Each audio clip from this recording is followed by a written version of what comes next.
סלט עוף אסיאתי עם המון המון המון המון המון ירקות. בואו נתחיל. אז כמו שאתם רואים, יש לי פה חזות עוף פרוסים נקיים, ללא אור, ללא גידים, פרוסים דק. אני מניח אותם על מרבד פסים. שימנתי את המרבד פסים במעט שמן קנולה, לא שמן זית, ואני עובר לסלט. כרוב אדום, לוקח מלפפון, ועם כף אני מוציא את הגרעינים שלו. כל החלק הרטוב שיכול לעשות את המנה קצת סמרטוטית, אני מוציא מפה. בואו נראה רגע מה מצב העוף שלנו. יש בו פסי חריכה, אבל הוא מאוד בהיר, כי אין בו מלח ואין בו שום תבלינים, אבל תכף הוא יקבל המון המון טעם מהרוטב. עכשיו, במלפפונים אני פורס ככה, ושימו לב מה אני מקבל. מין חצאי ירח כאלה, רק החלק הפריך והטעים של המלפפון, בלי הגרעינים. כל זה גם הולך בתוך הקערה. ג'ינג'ר, טרי, מקולף, פרוס, דק מאוד. משהו כמו חצי שורש. מוציא את העוף לתוך קערה ומקרר אותו בטמפרטורת החדר. גזרים, פרוסים מאוד מאוד דק.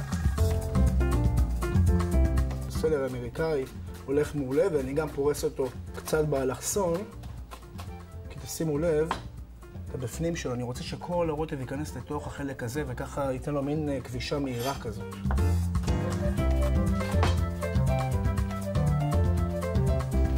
בצל ירוק. חשוב מאוד לא להכין מראש את הסלט הזה. כל הירקות חייבים להיות קצוצים, טריים, על המקום. וזה כל הכיף בסלט. מה עוד יש לנו פה? עגבניות שרי. אני חוצה אותם. יש לנו כאן כוסברה, שאנחנו נקצוץ בהרבה כוסברה. שימו לב כמה הסלט הזה בריא, והכי חשוב שאין בו טיפת שמן מעבר לשמן סומסום שתכף נכניס את הסלט. נענה טריה.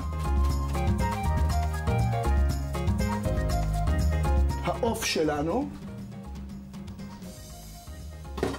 הכל הולך להיכנס פנימה. השלב האחרון זה שלב הטיבול, אני משתמש בסויה. כמובן אני משתמש בסויה איכותית ולא ברטבים האלה בטעם סויה. שם משהו כמו 3 כפות שמן סומסום בסלט. וקצת מרכיב שייתן לנו מתיקות ויחזיר אותנו קצת לים התיכון, דבש תמרים, סילן. וסוחט לימון.